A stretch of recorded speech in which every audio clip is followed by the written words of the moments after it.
tasfiyamir rafathu ila nisaikum. Jadi pada saat itu, saat ada kewajiban berpuasa di bulan Ramadan, para sahabat itu tidak tahu, jadi umat Islam tidak tahu, sehingga mereka juga tidak mendekati istri mereka selama 1 bulan penuh itu tidak mendekati. Mereka benar-benar menjauh. Jadi karena kan memang puasa kalau siangan tidak boleh makan, tidak boleh minum, juga tidak boleh menggauli istri atau dengan istrinya. Nah itu ternyata diterapkan juga sampai malam. Ketika malam juga tidak, meskipun sudah selesai buka puasa, para sahabat ternyata juga tidak mendekati, bahkan 1 bulan penuh itu. Wih, ketaatannya luar biasa ya. Namun beberapa di antara mereka ada juga yang melanggar larangan itu. Jadi, mereka benar-benar yang sebagian besar itu tidak mendekati. Nah, sebagian yang lain ada yang mendekati. Maka kemudian diturunkanlah ayat ini. Uhilla lakum lailatas syamir rafatu ila nisaikum. Dihalalkan bagi kalian itu bergaul dengan istri-istri kalian di malam hari bulan puasa. Boleh ya, dibolehkan. Artinya larangan itu hanya berlaku untuk siang atau pagi hari. Asumsinya ya sama dengan ketika makan dan minum. Jadi terutama buat laki-laki ya. Nafsu yang paling besar yang mendampingi laki-laki itu ya nafsu makan dan nafsu kepada perempuan. Kalau perempuan agak beda ya. Kalau perempuan itu nafsu yang mendem bersama itu nafsu keinginan untuk dipuji dan nafsu kekuasaan. Makanya perempuan itu rata-rata sering kesengsem dengan orang yang punya kekuasaan. Kalau laki-laki ya secara nafsu selain makanan ya kepada perempuan yang cantik. Selalu begitu. Nah ternyata di dalam puasa 2 hal itu yang dilatih untuk dikendalikan. Bukan kok tidak boleh sama sekali, tetapi dikendalikan. Buktinya ketika malam boleh untuk ar-rafathu ila nisa. Kenapa? Karena hunna libasul lakum. Mereka itu para istri kalian itu ibaratnya adalah pakaian. Pakaian. Sebaliknya wa antum libasul lahunna. Sebaliknya kalian adalah pakaian bagi mereka. Jadi saling melengkapi. Pertama saling melengkapi ya. Yang kedua dari ayat ini kita bisa pahami bahwa libasun itu fungsinya apa? Pakaian itu fungsinya apa? Fungsi pertama pakaian apa dulu? Dipakai. Fungsi pakaian menutup pertama aurat, apa? Gus. Menutup aurat. Pelindung, guys. Menutup Pertama aurat. menutupi aurat. Tahu nggak arti dari aurat? Arti dari aurat itu pertama ya jelas melindungi badan ya, tubuh jasmani ini. Melindungi jasmani ini, tak dari panas atau dari hawa dingin. Pertama itu tentu. Ya, melindungi dari hawa dingin atau hawa panas lingkungan. Yang kedua juga melindungi dari serangan baik binatang kecil maupun apa ya. Lagi kalau bajunya tebal kan ya nggak digigit nyamuk juga. Nah yang ketiga adalah menutupi aurat. Tahu yang dimaksud dengan aurat? Aurat itu kehormatan. Kehormatan. Ya, jadi kehormatan. Yang keempat tentu fungsi libasun itu adalah untuk kepantasan. Kepantasan ini ada dua ya. Kepantasan menurut tradisi masing-masing, maupun kepantasan agar berbeda dengan binatang. Itu libas. Nah, kaitannya dengan ibarat itu, kalau untuk jasad itu fungsi-fungsi pakaian. Nah, sekarang kalau untuk jiwa, misalnya suami istri terutama, pertama untuk melindungi dari cuaca. Maka suami sampean itu adalah untuk menjadi pelindung dalam keluarga. Istri juga begitu, menjadi penjaga sampean. Menjaga dari apa? Kalau jasmani menjaga dari cuaca, maka istri maupun suami adalah penjaga dari pengaruh sekitar, lingkungan. Yang kedua, kalau tadi untuk menjaga dari serangan hewan ini itu, maka fungsi suami istri juga untuk menjaga dari serangan fitnah, serangan macam-macam. Yang ketiga adalah menjaga aurat. Yang dimaksud dengan menjaga aurat kalau antara suami dan istri adalah menjaga kehormatan, menjaga aib, menutupi aib, atau menjaga amanah kepercayaan suami maupun istri. Ketika suami tidak bersama istri tetap menjaga amanahnya, ketika istri tidak sedang bersama suami juga menjaga loyalitas, kesetiaan, dan kehormatan mereka. Lalu selain menjaga aurat, yang keempat tadi kepantasan.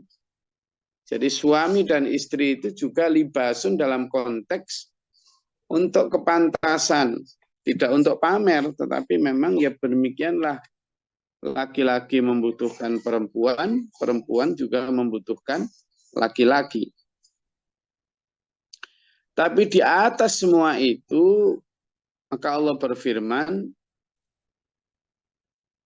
pakaian yang terbaik adalah pakaian takwa. Libasut takwa. Libasut takwa. Di pakaian terbaik itu terutama adalah pakaian jubah ketakwaan kepada Allah. Itu kenapa di sini disebut ibaratnya adalah hunna libasul lakum wa antum libasul lahunna. Kamu adalah pakaian ibarat pakaian buat mereka dan mereka adalah ibarat pakaian buat kalian. Maka itu tadi ada 4 atau 5 hal apa dan kenapa kok diibaratkan pakaian. Alimallahu annakum kuntum takhtanun. Ya. Alimallahu kuntum takhtanuna anfusakum fataba alaikum. Dan Allah mengetahui bahwa kamu tidak dapat menahan dirimu sendiri, tapi Dia menerima tobatmu dan memaafkanmu. Maksudnya pada saat awal sampai kemudian melanggar itulah kemudian di sini disebut takhtanuna anfusakum. Kalian mengkhianati diri sendiri, tapi kemudian Allah memaafkan kalian. Maka kemudian kata Allah, wa'afa ankum fataba alaikum wa'afa ankum. Maka Allah kemudian menerima tobat kalian dan memaafkan kalian. Fal'ana dengan datangnya syariat boleh menggauli istri di malam hari, maka fal'ana basyiruhunna, maka sekarang gaulilah mereka. Ya, gaulilah mereka. Jadi gaulilah mereka wabtaghu ma kataballahu lakum, dan carilah apa yang Allah telah tetapkan untuk kalian.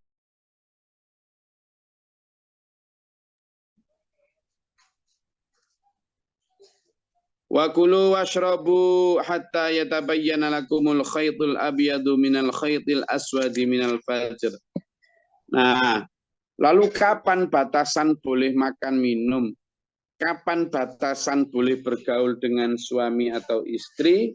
Maka di sini, makan dan minumlah kalian hingga jelas bagimu perbedaan antara benang putih dan benang hitam, yaitu fajar.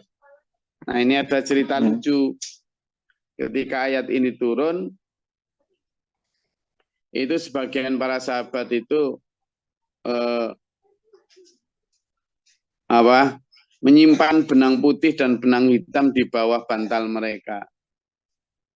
Jadi di bawah bantal mereka, ketika malam itu disimpan, kemudian begitu fajar itu dilihat antara benang putih dan benang hitam. Apakah sudah kelihatan dua-duanya atau belum? Padahal yang dimaksud di sini itu adalah kebolehan untuk makan dan minum, kebolehan untuk menggauli para istri, itu adalah sampai terbitnya fajar. Artinya ketika sesuatu itu bisa dilihat dengan jelas, ya. Tidak harus ada benang putih, benang hitam. Nah, waktu itu para sahabat menerjemahkan secara apa adanya ayat itu dengan menaruh benang hitam dan benang putih di bawah bantal. Nanti kalau sudah kelihatan berarti itu sudah fajar gitu ya. Padahal bukan itu yang dimaksud. Yang dimaksud tadi terbitnya fajar. Itu. Nah, di ayat ini juga dijelaskan bahwa wala tubashiruhunna tsumma atimus syama ilal lail. Maka kemudian juga sempurnakan puasamu sampai malam. Ya, ketika setelah selesai dijelaskan tentang batasan boleh makan, boleh minumnya atau boleh menggauli istri, maka sampai kapan? Di sini disebut summa atimus syama ilal lail, sampai malam. Nah, ini loh. Jadi Islam itu simpel saja. Ketika udah kelihatan malam ya buka. Ya, ketika sudah waktunya ganti bulan ya ganti aja, nggak usah pakai ribut sampai isdang isbat aja habis miliaran. Ya. Jadi demikian pula ketika menentukan waktunya buka puasa, kalau memang matahari biasanya tanda malam itu condong sekian derajat, ya sudah situ aja, nggak usah pakai sidang isbat lagi untuk menentukan buka puasa. Jadi puasa bukan nanti esnya keburu cair itu kalau untuk menentukan buka puasa saja harus sidang isbat nunggu Kementerian Agama pengumuman, repot. Ya. Wala tubashiruhunna wa antum akifun, tapi kamu jangan menggauli mereka meskipun malam hari, maksudnya itu di malam hari puasa, jika kalian itu sedang beriktikaf fil masajid, di dalam masjid-masjid Allah, jangan, ya enggak boleh, gitu maksudnya. Jadi meskipun uhilla lakum, telah dihalalkan bagi kalian lailatas syami rafatu, ketika malam hari itu menggauli istri, tapi ya, ada pengecualian. Meskipun malam hari dibolehkan, tetapi jangan lakukan ketika kamu memang menyengaja iktikaf. Misalnya 10 hari terakhir saya itikaf. Itikafnya di masjid. Tapi karena kangen istri, lalu pulang, lalu menggauli istrinya, balik lagi ke masjid. Ya nggak boleh, itikafnya batal. Yang namanya iktikaf itu ya memang total di masjid. Untuk beritikaf memang berdiam diri. Gitu ya. Jadi jangan dicampur-campur. Maka di sini disebut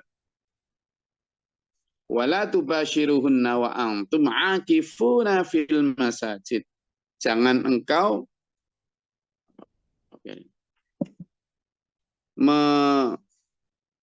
menggauli istri-istrimu sedang kamu sedang dalam itikaf di masjid. Artinya kebolehan di awal ukhila lakum lailatas syami rafathu itu kalau kamu di rumah. Di rumah boleh. Tapi kalau di masjid nggak boleh, ya. Jadi jangan. Atau saman bawa istri saman ke masjid lalu bikin bilik di sana, tidur bareng di sana, ya ora itikaf itu jenenge. Enggak jadi itikaf, apa itu namanya? Itu namanya camping. Camping pakai glamping. Nah, ya nggak boleh. Tilka hududullahi fala taqrabuha, dan itulah hukum-hukum Allah, itulah batasan-batasan yang Allah berikan, maka janganlah engkau mendekati atau mencoba melanggar batasan itu, ya. Kadzalika yubayyinullahu ayatihi lin-nasi la'allahum yattaqun.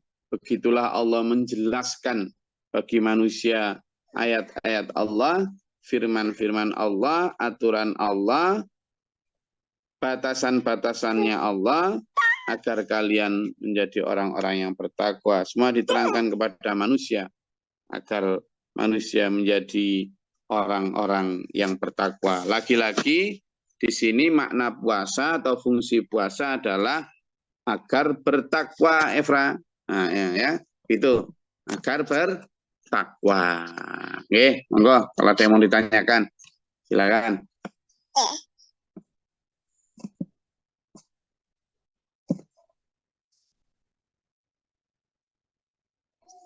Wah,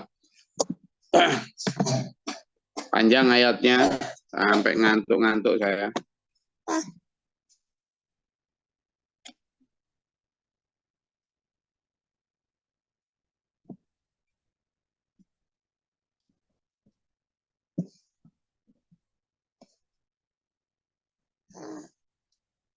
Ada yang tanyakan, silakan. Biar nggak ngantuk.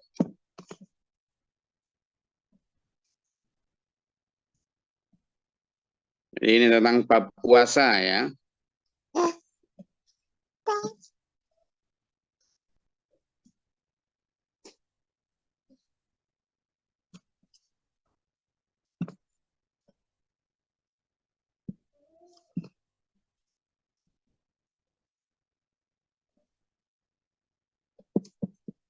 Sudah ngantuk?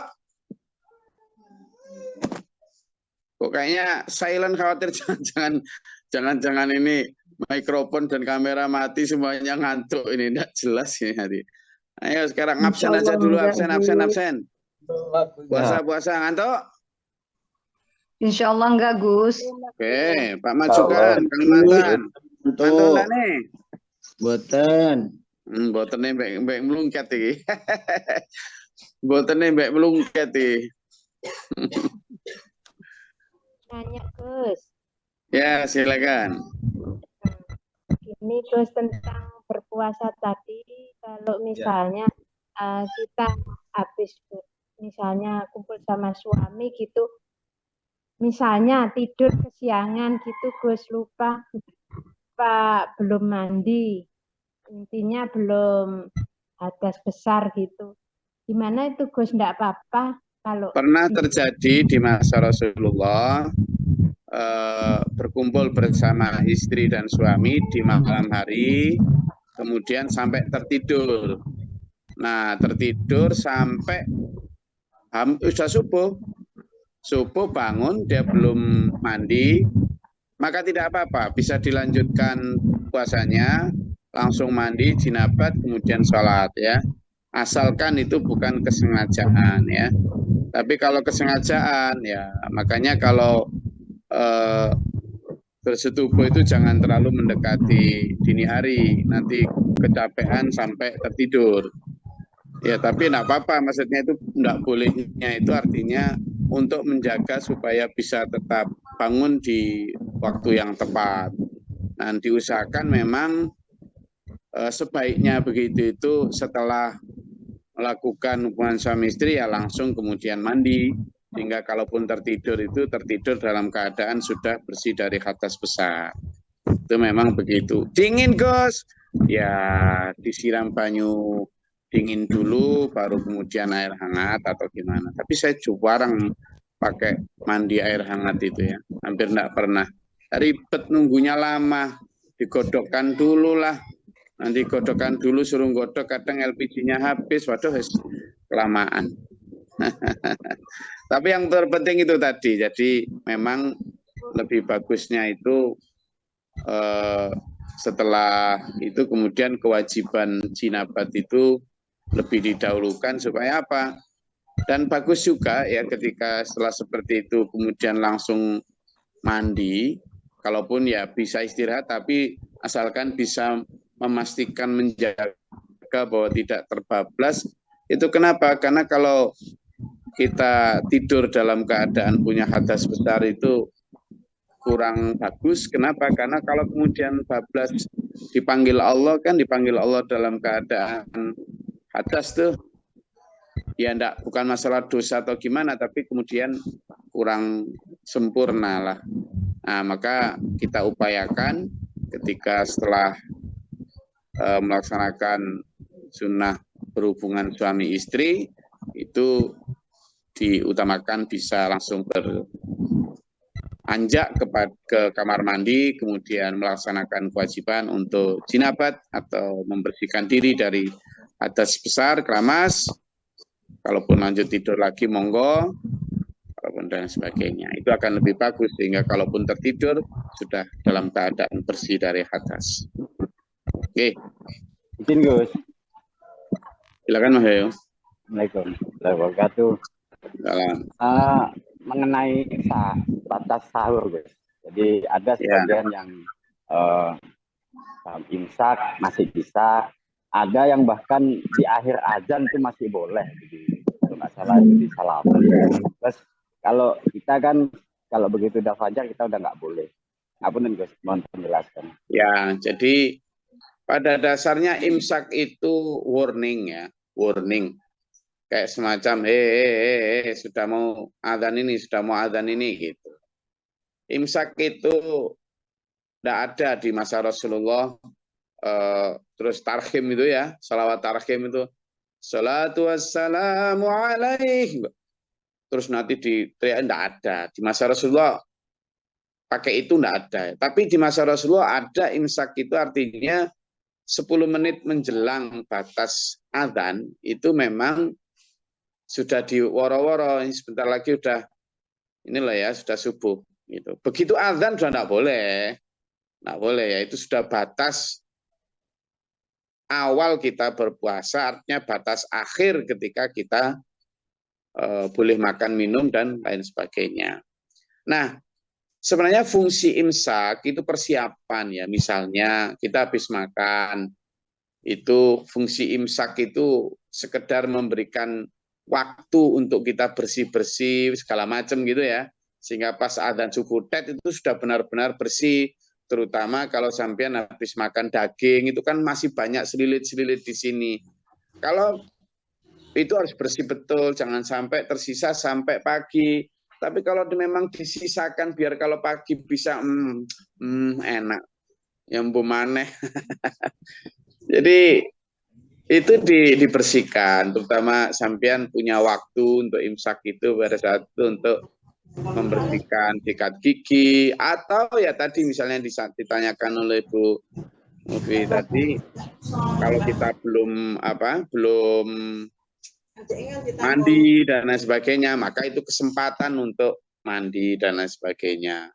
Jadi itu sebenarnya bagus. Malah kalau di desa saya itu selain selawat tarhim itu juga ada kemudian sebelum imsak itu malah.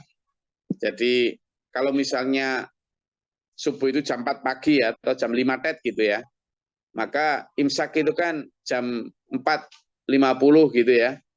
Maka sebelum jam 4.50 itu biasanya 6-5 menit sebelumnya itu di masjid sudah bilang, imsak kurang 5 menit, imsak kurang 5 menit gitu. Nanti 3 menit ngomong lagi, imsak kurang 3 menit. Nah, biasanya di kurang 2 menit gitu kita ini yang dulu anak-anak kecil yang nyawari sembarang kalir untuk memenuhi peluru-peluru ini. Dipol-pol ke Isa kurang, begitu imsak kurang 1 menit, wah ribut itu sudah. Padahal tadi dibangunin sejak awal tidak mau. Tapi Malah ada itu dulu teman santri itu pokoknya dia itu saking takutnya lapar itu ya. Jadi dia itu nyari waktu sahur itu pokoknya 2 menit lah sebelum imsak itu. Baru 2 menit. 2 menit. Imsak kurang 2 menit. Langsung bangun. Dimakan sebanyak-banyaknya gitu. Nah, jadi sebenarnya sekedar itu ya. Batasan kita benar-benar tidak boleh itu ya pada saat sudah azan itu ya. Nggak tahu lagi kalau ada yang berpendapat azan masih boleh, mungkin qomat juga masih makan ya, nggak tahu lagi ya. Nanti ya nunggu setelah ngaji tafsir makan lagi gitu. Nggak apa-apa ya, nggak tahu lagi sudah. Jadi akan lebih baik kalau kita, karena apa? Sebenarnya hakikat puasa itu kan menahan diri ya, menahan diri. Jadi akan lebih baik kalau sebelumnya jauh yaitu tadi.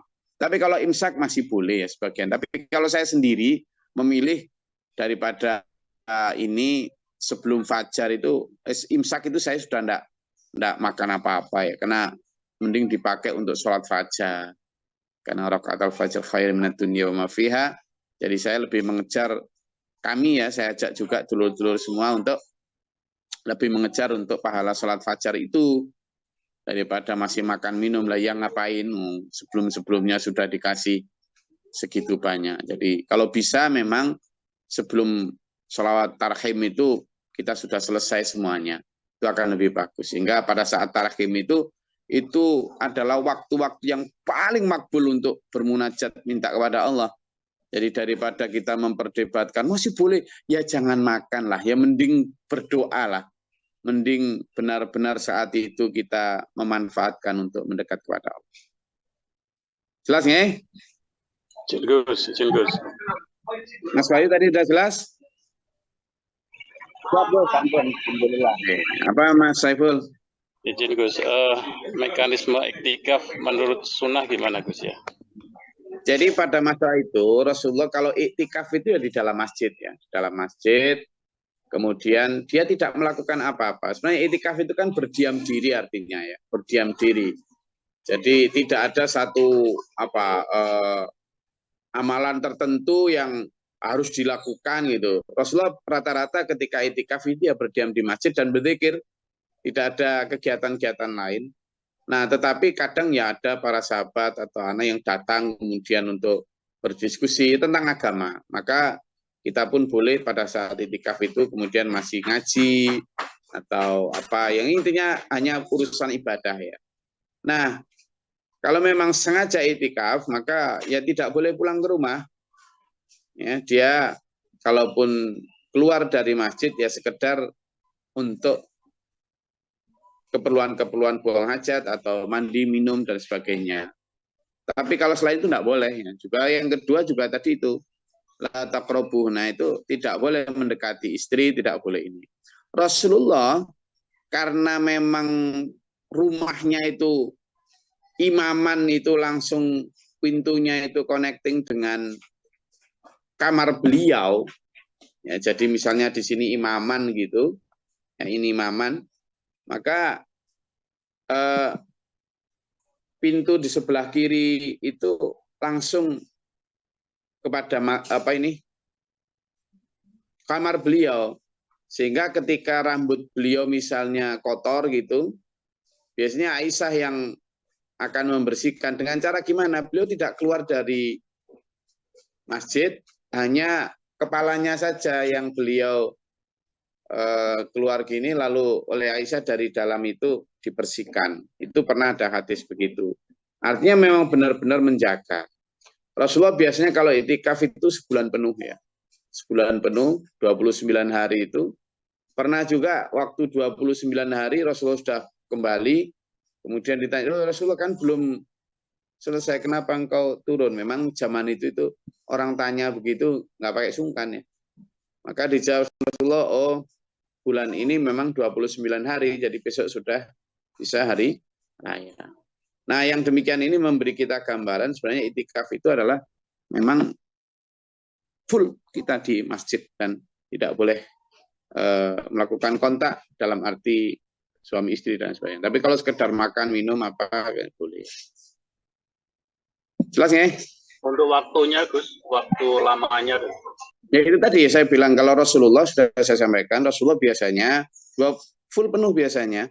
Nah, kalau sebagian tujuan orang beriktikaf itu kadang mencari Lailatul Qadar dan sebagainya di 10 hari terakhir, ya itu pun beda pendapat ya. Ada yang mengatakan Lailatul Qadar itu tidak harus di malam-malam likuran ya, bisa jadi di awal, bisa jadi di tengah, itu wallahu alam. Sehingga kalau memang mau niat dan punya waktu ya silakan iktikaf selama sebulan penuh, tapi kalau nggak mampu ya minimal dalam 10 hari terakhir itu ya.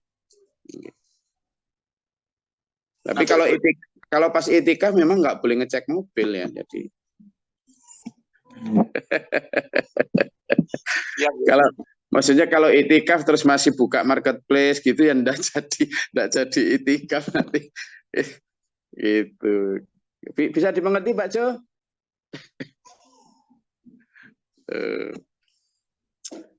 Gak isi rengginang nanti, toplesnya gak isi. Iya, makanya setelah ini kita japri-japri ya nanti. Ada lagi? Saya, Gus. Oh ya, Mbak Bu Surati apa Bu Dia ini? Saya. Oke, setelah itu Bu Surati. Silakan Bu Dia. Bu Surati dari mana ini? Dari Turi lah. Oke, silakan Bu Dia. Tadi bilang kalau itikaf nggak boleh buka marketplace, artinya dalam beritikaf tidak boleh berbisnis. Oh, enggak boleh Bu, enggak boleh Bu Dia. Enggak boleh. Jadi ketika itikaf itu benar-benar sudah memang bersengaja, benar-benar tulus mukhlis hanya untuk Allah. Karena itu nanti akan sangat mengganggu pikiran. Memang sih tidak ada disebutkan di dalam hadis kalau kamu itikaf nggak boleh buka Facebook, emang di waktu itu kan tidak ada Facebook juga. Maksudnya itu benar-benar mengkhususkan diri, meninggalkan urusan-urusan duniawi untuk khusus itu. Bahkan tadi itu hanya untuk membersihkan kepala beliau saja dari kotoran, itu beliau nggak keluar dari masjid, hanya dengan mendongokkan kepalanya lalu Aisyah.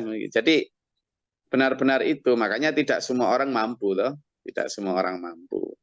Boleh saja membawa HP, tapi itu tadi sekedar untuk misalnya berhubungan terhadap hal-hal yang sifatnya emergensi dan lain sebagainya gitu ya. Itu jadi keafdolannya memang begitu ya. Untuk benar-benar ya masa dari 365 hari ada 10 hari untuk tidak berbisnis, yang 350 masih berbisnis, masih aja ditawar kan gitu kan. Kan jadi masa sama Allah masih nawar-nawar kayak gitu ya, itu intinya. Dan itu pun bagi yang mampu ya. Oke. Saya rasa itu. Tadi Bu Surati ada siapa yang mau tanya tadi? Sudah cukup? Oke, saya rasa itu kajian kita pada pagi hari ini. Semoga Allah merahmati kita. Dan semakin hari kita dimampukan Allah dengan menjalani aturan-aturannya sesuai apa adanya. Dan ayo kita menjadi hamba Allah yang taat tanpa tapi, taat tanpa kecuali, taat tanpa nanti. Tapi taat saat ini sampai akhir hayat nanti. Semoga Allah merahmati kita dalam siratal mustaqim. Ilah. Amin. Allahumma sholli wa sallim wa barik alaihi. Allahumma fil lil mu'minin. Allahumma ahdina fi man hadayta wa afina fi man afayta wa barik lana fi ma atayta wa qina syarra ma qadaita. Astaghfiruka wa atubu ilaika. Allahumma daf'ana al-bala wal waba wa al-hasan min al-jinn wa syaitan. Rabbana atina wa lana sakata. Rabbana ma faktubna ma syahidina rabbana la tuzigh qulubana ba'da idh hadaytana wa hab lana Rabbana ja'alna muslimina laka wa min dhurriyyatina ummatan muslimin. Rabbana atina fid dunya hasanah wa fil akhirati hasanah wa qina adzabannar. Allahumma ta'ala baba sama baba rahmatika Allahumma anzil 'alaina rahmatan bi atadawada. Rabbana dhalamna anfusana wa lam taghfir lana wa tarhamna lanakunanna minal khasirin. Rabbina dhalamna dzulman katsiran wa la yaghfiru dzunuba illa anta faghfir lana maghfiratan min indika ya Allah warhamna. Rabbana atina fid dunya hasanah wa fil akhirati hasanah wa qina adzabannar. Subhana rabbika rabbil izzati amma yasifun, salamun alal mursalin. Lillahi rabbil alamin. Wassalamualaikum warahmatullahi wabarakatuh. Allahumma rahmil Qur'an wa واجعله لنا